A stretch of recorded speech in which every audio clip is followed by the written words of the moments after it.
Ok, donc bonjour à tous et bienvenue dans cette nouvelle vidéo, et aujourd'hui on va parler de destruction.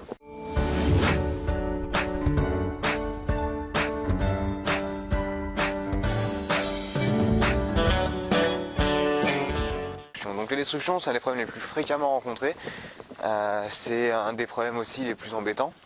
Selon la gravité des destructions, ça peut être vraiment très galère. J'ai rencontré des gens qui en étaient à leur 4e canapé en l'espace de 6 mois. Donc au bout d'un moment, voilà, ça commence à faire lourd, ça gonfle vite, et au niveau du portefeuille, au bout d'un moment, ça commence à faire mal aussi. Donc les destructions, en fait, il peut y avoir plusieurs causes chez les chiens. Ça peut toucher tous les chiens, de quasiment tous les âges. Et voilà, les causes principales, il va y avoir en tête de liste l'ennui. Clairement, l'ennui chez le chien, c'est un des pires fléaux qui peut être. Les chiens sont pas câblés, sont pas faits pour gérer l'ennui, pour résister à ça. C'est quelque chose qui est vraiment dangereux pour leur santé mentale. Et malgré tout ce qu'on pourrait nous dire, je me prends des branches dans la tête, c'est pas génial. Malgré tout ce qu'on pourrait entendre, non, les chiens ne savent pas s'occuper tout seuls. Ils sont pas faits pour ça. Quand on regarde le chien à l'état entre guillemets naturel, sans la présence de l'homme, les chiens qui sont non domestiqués, dans les grandes concentrations de chiens errants, choses comme ça, au final les chiens n'ont pas le temps de s'ennuyer. Ils sont tout le temps en train de faire quelque chose, tout le temps en train de chercher un truc à manger, de devoir faire attention à éviter les conflits. Enfin, ils ont des journées hyper remplies. Voilà, c'est des hommes d'affaires, les chiens.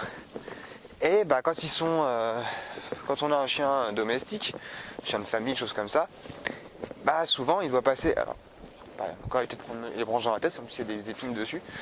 Voilà, c'est des chiens qui doivent rester pendant des très longs moments tout seuls, sans rien faire, sans s'occuper. Et c'est là qu'apparaît l'ennui, en fait. Voilà. Donc quand on s'ennuie, on va prendre un bouquin, on va allumer la télé, on va allumer la console, on va aller sur Facebook, machin comme ça. Bon, les chiens, ils ont pas Facebook, ils savent pas lire. Enfin voilà, c'est un peu débile de dire ça, mais ils ont pas de trucs comme ça pour s'occuper.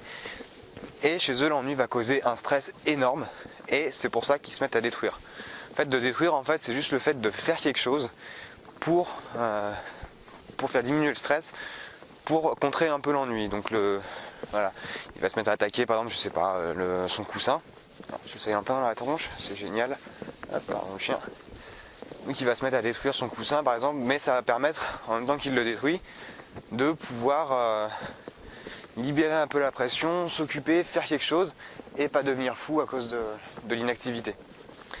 Un petit détail là-dessus d'ailleurs, beaucoup de personnes j'entends souvent dire, mon chien il a détruit ça pour se venger. Les chiens ne se vengent pas, c'est pas possible, la vengeance c'est un concept humain.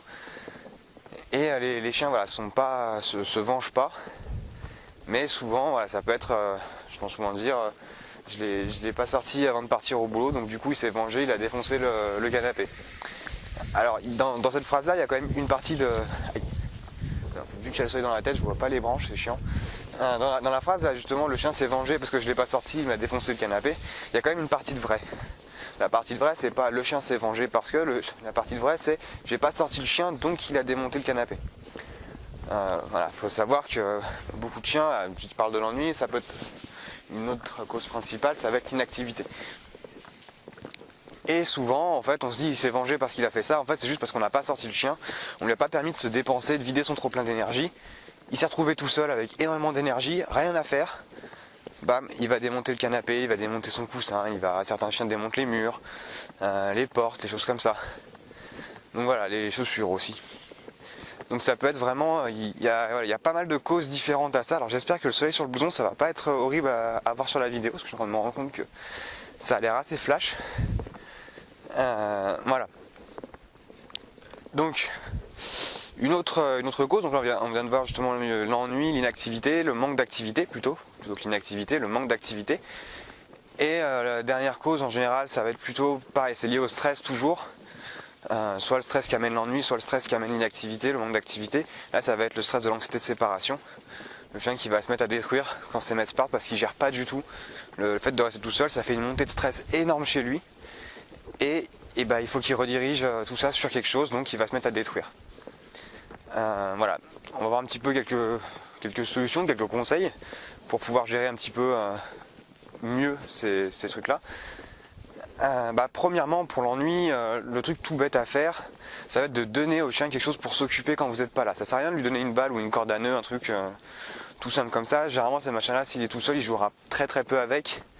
On le voit souvent, les chiens qui les prennent et qui les amènent au maître pour qu'on lui lance, pour qu'on tire dessus. Enfin, tout seul, il va pas avoir d'intérêt, il n'y a personne pour jouer avec lui.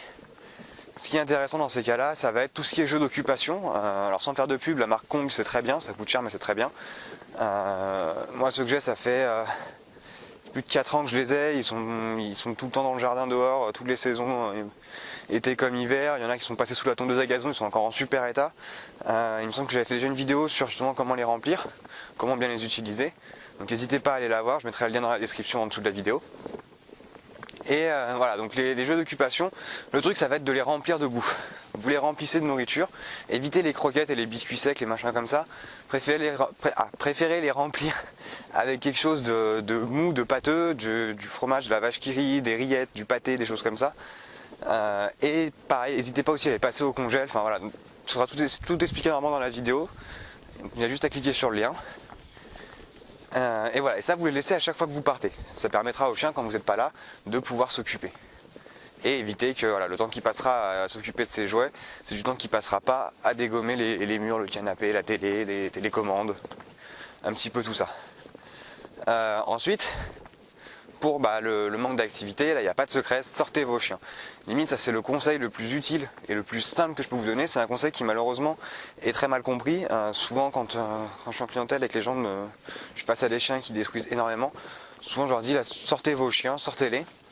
Et c'est quelque chose qui paraît tellement simple, tellement bête, que du coup on n'est pas pris au sérieux quand on donne ce genre de conseils.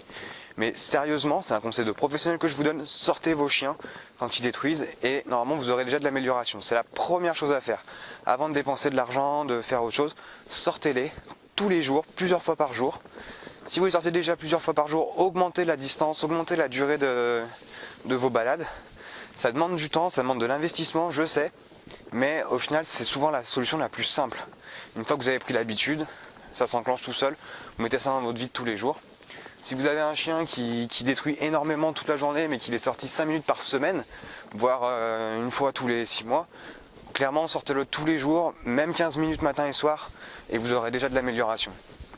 Voilà, permettez aux chiens de bouger, d'explorer, de tous ces trucs là. Je ferai une vidéo dans une semaine ou deux, enfin à la fin de cette série de vidéos là, pour expliquer toutes les dépenses et comment bien optimiser les dépenses de son chien. Mais pour l'instant, voilà, sachez juste, sortez vos chiens, allez dans un endroit où vous pouvez les lâcher, faites des randonnées avec eux, enfin, s'il n'y a pas de problème, lâchez-les avec d'autres chiens, vraiment tout ça pour les fatiguer. Il y a certaines races bien sûr qui sont prédisposées à l'excitation, choses comme ça, parce que c'est des races qui ont été sélectionnées pour, et quand on les met en famille avec un cadre qui leur convient pas, un gros manque d'activité, des choses comme ça, c'est des chiens qui ne le supporteront pas et qui vont se mettre à détruire, vous aurez des problèmes de comportement qui vont apparaître. Donc voilà, faites très attention à ça, renseignez-vous sur votre chien, sur sa race. Si vous avez des croisements, renseignez-vous sur les 2 ou 3 ou 4 races qu'il y a dedans. Mais voilà, ça peut vous donner des pistes. Vous savez que si vous avez potentiellement un croisé malinois, American Staff et Doberman, voilà, potentiellement ça va être beaucoup de balades par jour, va falloir vous accrocher. À l'inverse, si vous avez un croisé Basséhoun, bon, il y aura quand même de la balade à faire, mais un peu moins. Voilà, regardez l'utilité du chien, l'activité, voilà, quand vous prenez des chiens de travail comme le border, comme les Australiens, toutes ces choses-là, vous savez que vous allez avoir vous devez sortir tous les jours avec ces chiens-là, sinon ça pardonne pas. En dernier lieu, du coup, parce que je vois que la vidéo elle dure quand même déjà assez longtemps, en dernier lieu, ce qu'il va avoir comme truc, c'est comme je disais tout à l'heure, l'anxiété de séparation. Ça, travaillez-le. Moi, je vous conseille, c'est compliqué à expliquer en vidéo pour l'instant. Je vous conseillerais de faire appel à un éduc pour ça. Et en tout cas, pareil, tous les conseils que je donnais avant pour l'ennui et le manque d'activité, utilisez-le aussi sur des chiens qui font de l'anxiété de séparation, ça leur fera quand même du bien. Sortez-les, faites-leur une grosse balade juste avant de partir.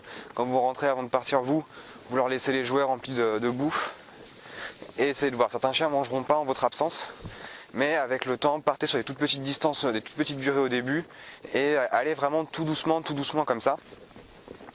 Au début, partez juste 10 secondes, le temps d'aller ouvrir la boîte aux lettres et revenir à l'appart. Voilà, et petit à petit comme ça, travaillez sur le fait que le chien réussisse à gérer un petit peu. Le truc le plus important, c'est qu'il faut essayer de banaliser ça en fait. Votre absence, faut essayer de la banaliser. C'est-à-dire qu'en gros, quand vous rentrez, ça sert à rien. Surtout, faites pas la fête à vos chiens en rentrant. C'est le meilleur moyen que l'excitation remonte, que le chien, voilà, c'est pas bon pour le chien en fait. Faites pas la fête à vos chiens quand vous rentrez, même si vous êtes super content de les voir. Je sais, c'est chiant, mais pour le coup. Attendez un petit peu et une fois que tout le monde s'est calmé, une fois que 5 minutes plus tard, là vous pouvez caresser votre chien, vous pouvez interagir avec lui, il n'y a pas de souci. Mais pas juste en rentrant et pas juste en partant. Il faut vraiment que le départ et l'arrivée ce soit complètement banalisé, il n'y ait pas d'émotion liée à ça en fait. Il faut que ça devienne quelque chose de neutre, quelque chose de normal. Ça ne voudra pas dire que votre chien ne vous aime pas s'il vient plus vous faire la fête quand il rentre, quand vous rentrez. Ça voudra simplement dire qu'au final, il a pris un petit peu en maturité, il a réussi à surmonter ses peurs, ça doit être votre priorité. Voilà, donc je vois que la vidéo est déjà assez longue, je vais m'arrêter là. Donc celle-là va sortir vendredi, lundi il y aura la troisième partie, il y aura peut-être une quatrième partie selon si j'arrive à arrêter de parler tout le temps ou pas. Voilà, donc j'espère que la vidéo elle vous a plu. N'hésitez pas à me mettre en commentaire ce que vous en avez pensé, si vous avez des questions. Partagez-la si vous pensez que ça peut être utile à quelqu'un d'autre. Et dans l'absolu, si vous l'avez aimé, partagez-la aussi, ça fera toujours plaisir. Mettez un petit j'aime si vous avez aimé, un petit j'aime pas si vous n'avez pas aimé. N'hésitez pas à vous abonner aussi. Je mettrai dans la description aussi le lien de la page Facebook si vous voulez aller faire un tour. Pour l'instant il y a les mêmes choses sur Facebook et YouTube, mais dans pas longtemps il y aura d'autres contenus sur Facebook qu'il n'y a pas sur YouTube. Des petites vidéos plus courtes, des images, des actualités, enfin voilà tout ça. Et moi je vous dis à lundi pour la prochaine vidéo et puis bon week-end. Salut!